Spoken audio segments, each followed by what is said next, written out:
Hello everyone. As I promised, here's the video explaining the time zones in Australia and in the whole southern so-called hemisphere. Our flat Earth is hidden within those time zones.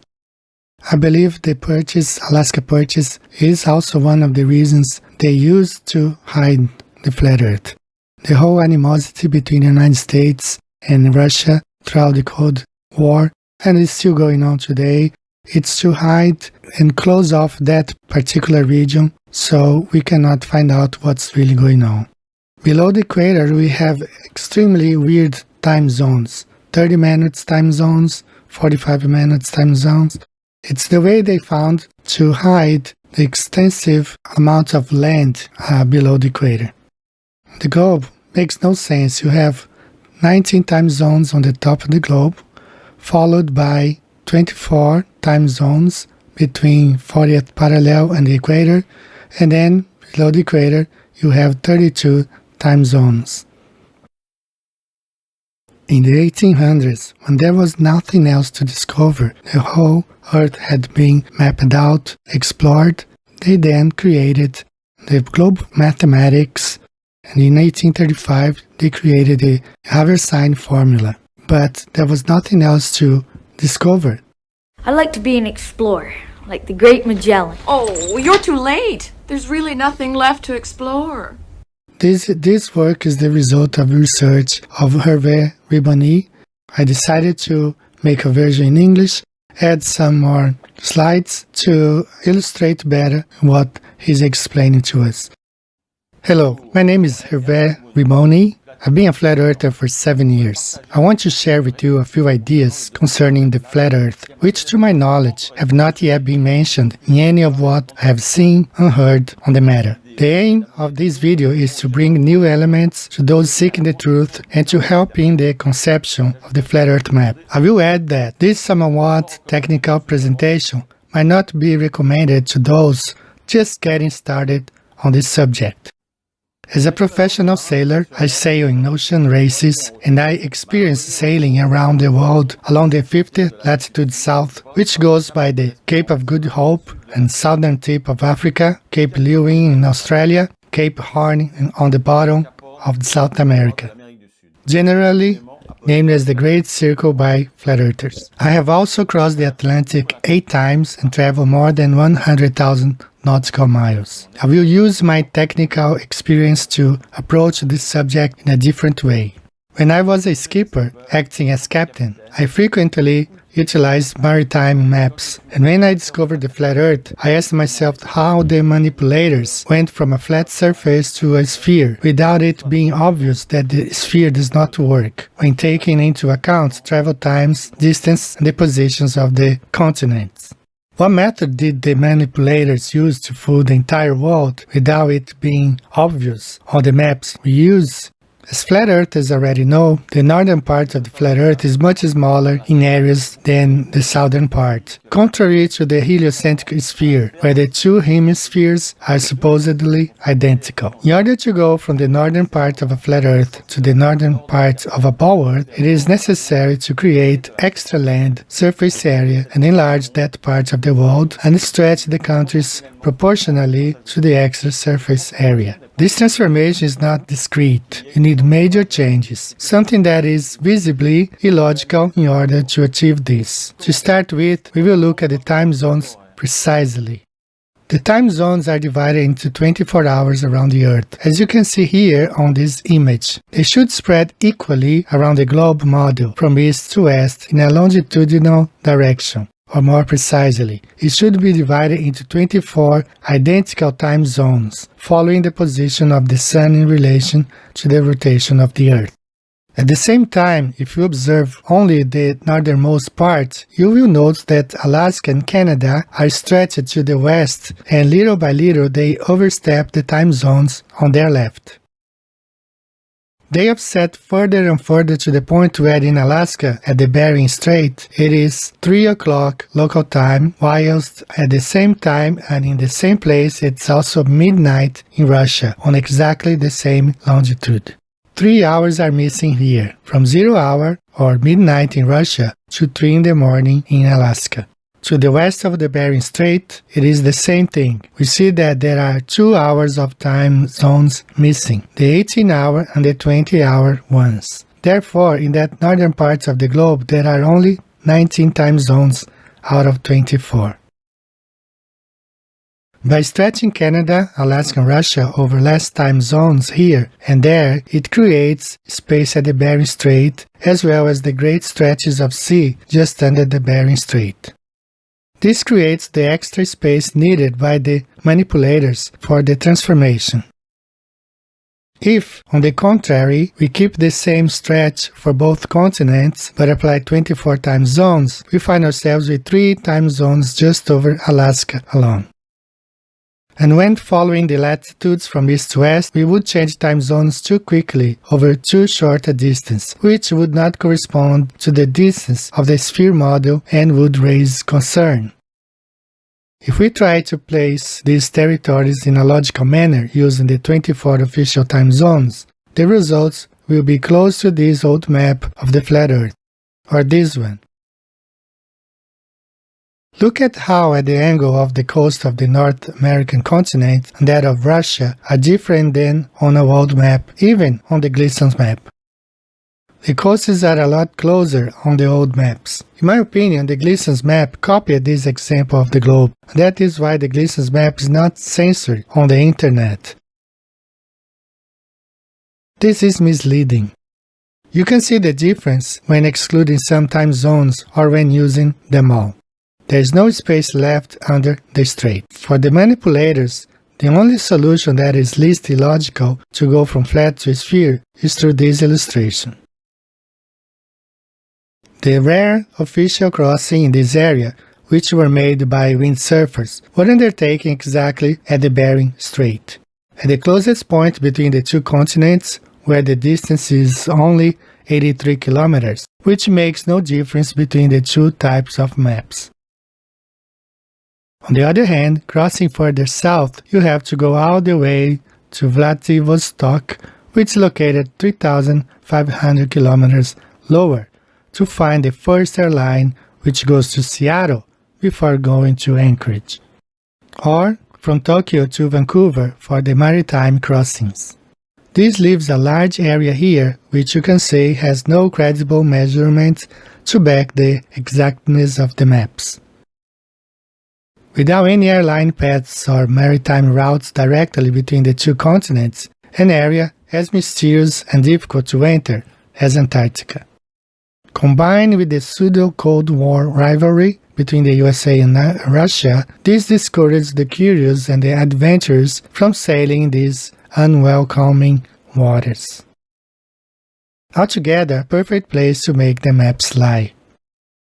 If we come back to the time zones and look at the countries more to the south, all 24 time zones are present, and each country uses the time or that time zone which corresponds to its position. Even further south from the 40th degree north latitude, we see that the time zones are further increased by half-hour increments, and there are 2 extra time zones in the South Pacific to the east of New Zealand. There are officially only 19 time zones in the very northernmost parts of the globe, and at least 32 in the south of the globe.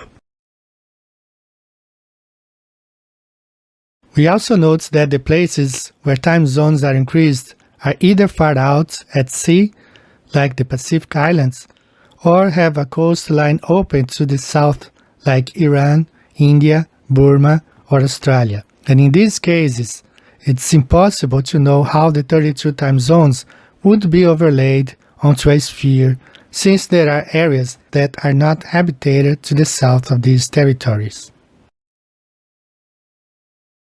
The 32 time zones disappear at sea, which is pretty convenient for the manipulators to hide the anomaly. We also see that USA and Australia have almost at the same width on the globe, 4,000 kilometers for Australia and 4,500 kilometers for the USA. This works on the globe. They also have an equivalent latitudinal position, though the USA is a little farther north than Australia in the south. Their positions in latitude are similar enough to be able to compare the time zones for each country according to their width. If we superimpose their position and width on the globe, we see that the width of the time zones between the north and south relative to their latitudinal position are not enough to justify a difference of double the number of time zones. In fact, we can see that there are 4 time zones over the USA and only 2 used in Australia, both countries having the same width. In the middle of Australia, they have added an extra half-hour time zone to make us believe in a third time zone, and in this incorrect projection, Australia overlaps the 22-hour time zone. Australians actually only use 2 time zones, which are shown here. On the time zone chart, Australia appears a lot skinnier than the USA, even after stretching it over the 22-hour time zone. In my opinion, it's not real because this time zone is ignored. The difference in width comes from the time zones being parallel in this representation. On the flat Earth, they get wider to the south, which correlates with the entire width of Australia, only using 2 time zones instead of 4 time zones for the USA. If we place the USA and Australia on the time zones on the flat Earth, the time zones used by both countries makes more sense. Since the time zones don't widen as you go south, it is imperative to stretch the land masses in the north so as to keep the time zones parallel in order to maintain the illusion of a ball with 2 symmetrical hemispheres.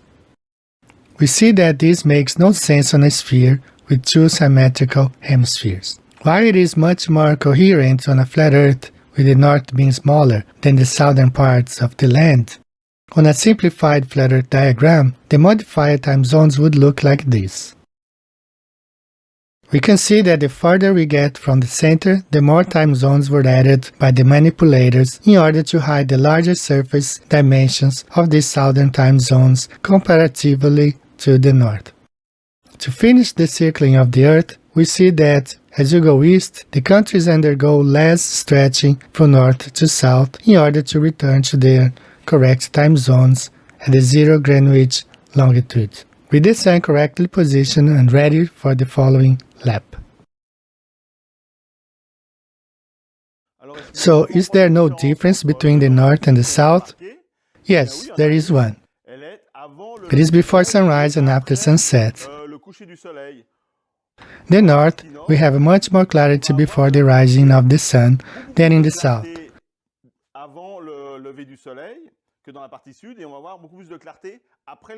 And we have much more clarity after the setting of the sun than in the south. This is because in the south, the sun recedes a lot faster from the observer.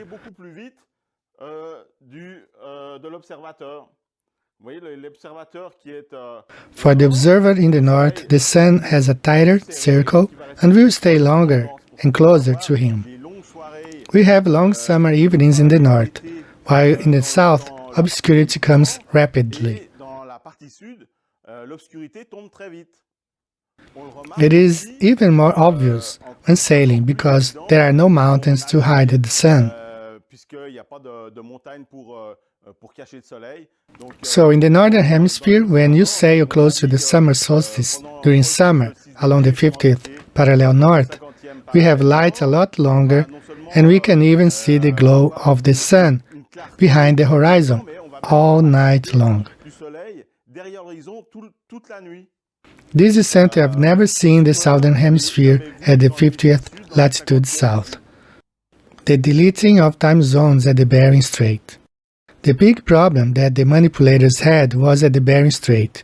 There were already 3 hours missing in Alaska to complete the first 12 time zones. The manipulators needed a miracle at the Bering Strait. Either they had to stop time for 3 hours or jump forward 21 hours and get back in sync with the correct sunlight time 1 day later. How can it be done? And what is there that makes the Bering Strait so special? Yes, that's right, the Dateline. Officially on the ball earth, the date line is like this. So we have two time zones that have been added, the 13th and the 14th, which are here. Obviously, to give the illusion of a ball symmetry. After you add the extra 13th and 14th hour time zones, you bring back the date line in continuation with the first parts of the line, except if you look at the flat earth map here, we can see that 13 and 14 can extend all the way to the edge of the flat earth map here. So you can add time zones. And in this case, we can take the number 1 time zone, which should be here just after New Zealand, and move it to after the 2 extra time zones. We can get away with it because no one lives there. It's not habitated, so we can push everything back with no problem and start the time zones again. 1, 2, 3, 4, 5, 6, and 7 up to South America. So of course they only show the 2 extra time zones starting from the equator out, because they don't want to add time zones in the north. They want to minimize them in order to maintain the illusion of the sphere. So they start at the equator and stretch it all the way down to the edge of the flat earth map. And then, seeing that we have no habitated lands to the east of New Zealand, they can very well place the very first time zone to the east of the 2 extra time zones. They can also say that the date line is the ideal place to add or delete time zones, because the change of date makes the missing hours or extra hours much less obvious, especially given that the people on either side of the date line are not on the same days, making the comparison much more difficult. Exactly on the date line, they have deleted 2 hours, 2 time zones from Alaska, where it begins at 3 hours, and we have already seen as they have added 2 hours from the equator down, and this is only along the date line itself. But if you take the entire ball earth into the equation, 5 hours have been removed from the very north, and at least 8 were added in the south. So this zone here has nowhere that is habitable, and so there is no physical point of reference to help determine the size the time zone should measure.